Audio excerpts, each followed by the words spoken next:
Profesora Lisbeth Ledesma, buenas noches. Mi compañera y yo vamos a desarrollar el tema de la neuropsicología. ¿Qué es la neuropsicología? Es aquella disciplina que une la neurología con la psicología. Se encarga del estudio del cerebro y la conducta, es decir, estudia la relación entre las estructuras cerebrales, las funciones cognitivas, los procesos emocionales y la conducta. Abarca todo lo que son las enfermedades y patologías que afectan al cerebro, como las enfermedades neurodegenerativas, que son el Alzheimer, la esclerosis múltiple, los tumores cerebrales, los traumatismos cráneoencefálicos, entre otros.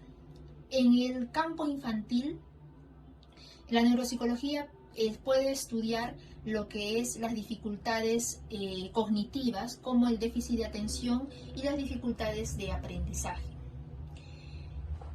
¿Cuál es el rol del neuropsicólogo? Participa tanto en tareas de evaluación, diagnóstico y rehabilitación. En la evaluación se busca detectar y describir el déficit cognitivo y las alteraciones tras una lesión o el funcionamiento inadecuado del cerebro. El primer paso es poder recopilar o recabar información acerca del paciente y del trastorno mediante una historia clínica. Lo segundo es seleccionar los instrumentos de evaluación como test, pruebas, cuestionarios. Estos test analizan lo que es la inteligencia, la memoria y la atención. Y finalmente se aplica estos instrumentos de evaluación, lo cual dará una puntuación que deberá ser interpretado por el neuropsicólogo.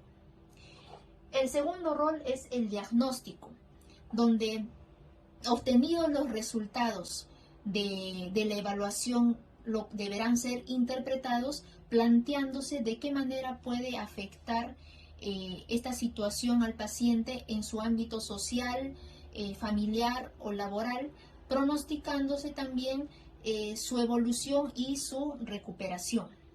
Todo ello deberá ser trasladado en un informe, lo cual contendrá los resultados, el diagnóstico y el planteamiento de la intervención.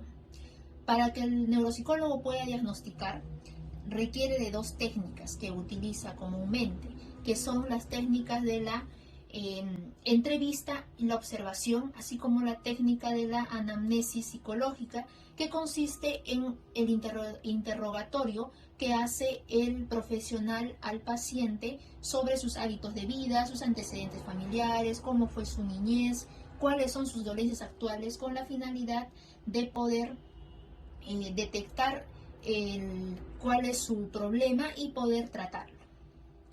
Y como tercer y último rol del neuropsicólogo es la rehabilitación, donde consiste en aplicar técnicas de tratamiento para poder mejorar las alteraciones cognitivas y conductuales tras la lesión, con el objetivo de poder hacer que el paciente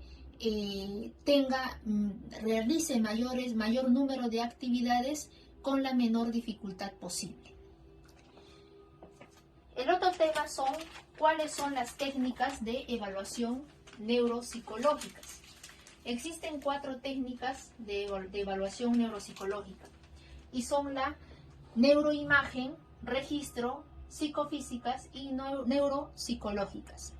En lo que son las técnicas de neuroimagen, se obtiene una imagen de la estructura o función del sistema nervioso, lo cual se realiza mediante técnicas radiológicas, que son por ejemplo, las tomografías, las resonancias magnéticas. La segunda es la técnica del registro, donde se va a tener que registrar todas las actividades bioeléctricas registrados mediante electrodos que serán aplicados en la superficie del cuero cabelludo, donde tras haber una lesión inducirá a que se eleve o se incremente los ritmos teta, que son los que promueven la relajación y el sueño. Entonces, uno de los ejemplos son el electroencefalograma. Lo tercero es la técnica psicofísica, donde consiste en medir la actividad cerebral mediante una serie de evaluaciones del sistema visual, auditivo, somatosensorial. Por ejemplo, está el test de lateralidad de Harris, donde evalúan la diferenciación entre el lado izquierdo y derecho, el equilibrio, así como la señalización de las partes corporales.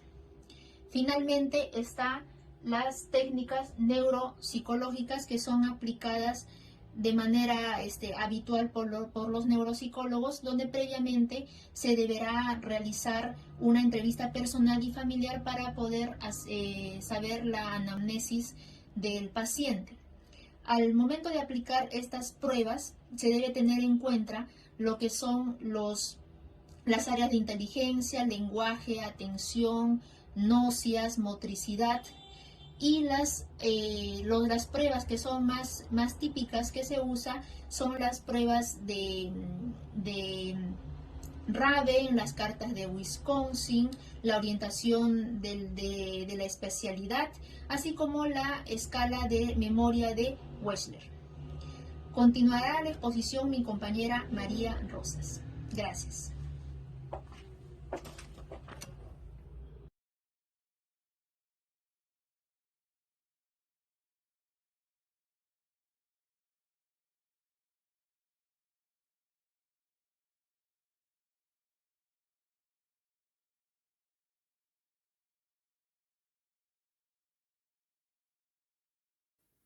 Gracias, Cintia, por el pase.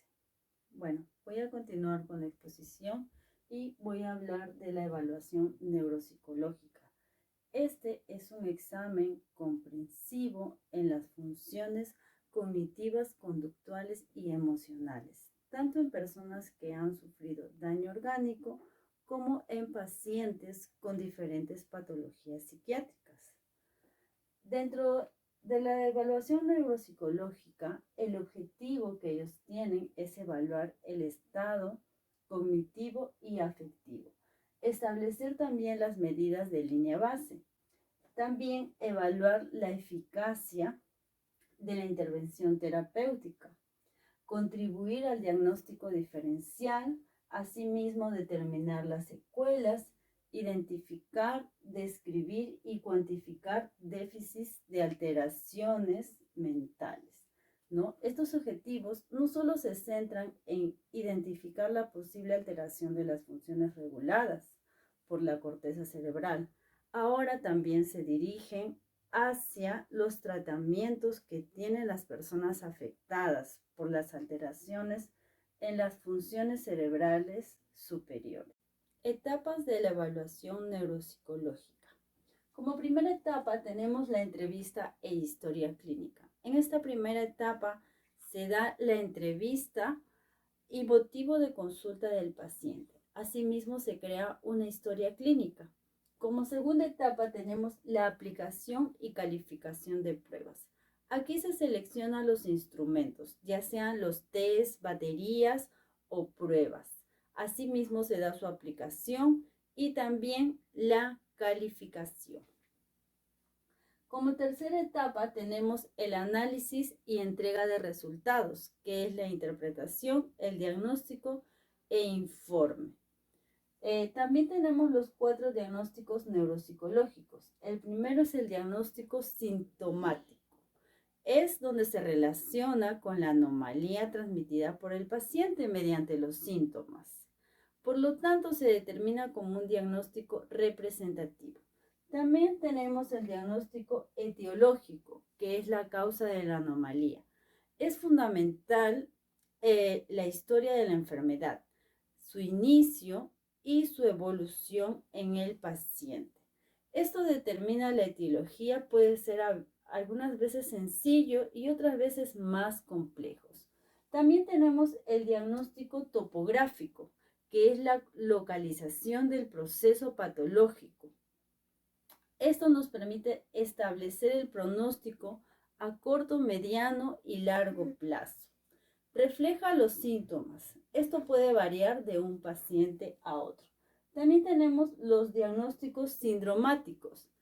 es un proceso por el cual se establece un correcto diagnóstico a través de la observación sistemática, en donde se toma en cuenta los signos y síntomas para llegar a los resultados y a una buena conclusión.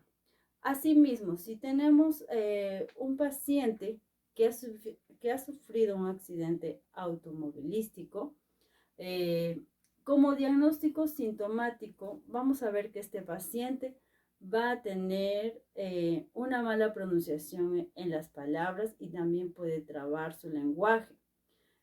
Como un diagnóstico etiológico, sería un diagnóstico traumático, ya que se produjo un accidente automovilístico. Y como diagnóstico topográfico, ¿no? Diré que la afasia es temporal, ya que se produjo en el área de Broca, que está ubicado en el lóbulo temporal, ¿no? Y como diagnóstico sindromático voy a colocar la afasia, ya que este es el síndrome que está afectando al paciente. Bueno, muchas gracias por su atención.